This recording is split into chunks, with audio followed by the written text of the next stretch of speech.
ఇప్పుడు నేను బగారా రైస్ చేస్తున్నాను. 4 టేబుల్ స్పూన్స్ ఆఫ్ ఆయిల్ వేసాను. ఆయిల్ కొంచెం హీట్ ఎక్కాక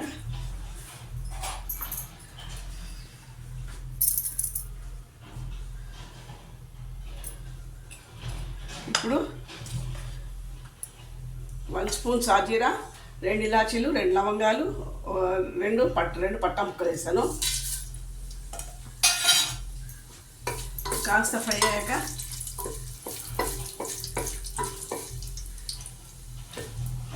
ఇప్పుడు 2 ఉల్లిపాయలు తీసుకున్నాను, మీడియం సైజ్వి. ఒక 5 పచ్చిమిరపకాయలు వేసాను.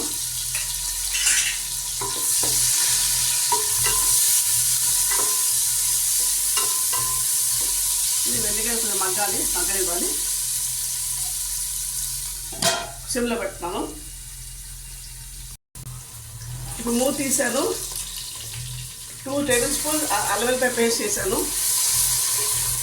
కొంచెం అట్లా ఫ్రై అవ్వాలి, పచ్చివాసన పోవాలి కదా.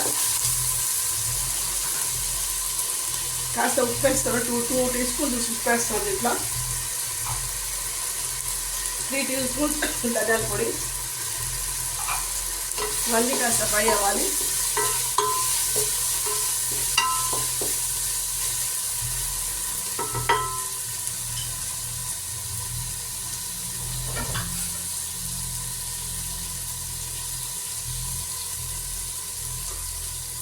కొంచెం మగ్గినాకటి అంతా కలవాలి. కొంచెం ఆ మసాలా అంతా దాంట్లోకి అల్లం వెల్లిపాయ పేస్ట్, ధనియాల పొడి అన్నీ వేసాం కదా. అవన్నీ వేసాక ఇప్పుడు బియ్యం వేస్తున్నాను. 1/2 కిలో రైస్ వేస్తున్నాను నేను.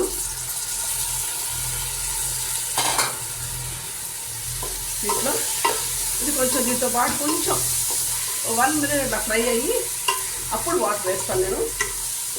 ఆ ఫ్రై అవ్వని కొంచెం మెల్లి సిమ్లో పెడతాను. అయ్యే వరకు వాటర్ వేస్తాను. ఇప్పుడు మూత తీస్తున్నాను.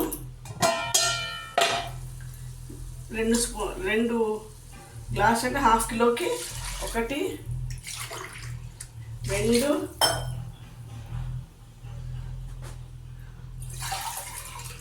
3, 4 గ్లాసులు వాటర్ వేసాను. ఇది సరిపోతుంది దీనికి.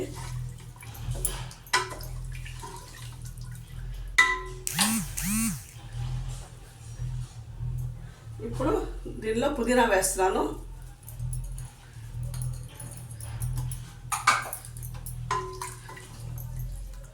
అంతే. మూత పెట్టి సిమ్లో పెట్టేస్తాను. హైలో పెట్టి తర్వాత దగ్గరికి ఆగా సిమ్లో పెడతాను. అది చూపిస్తాను మీకు. తీసి చూస్తున్నాను.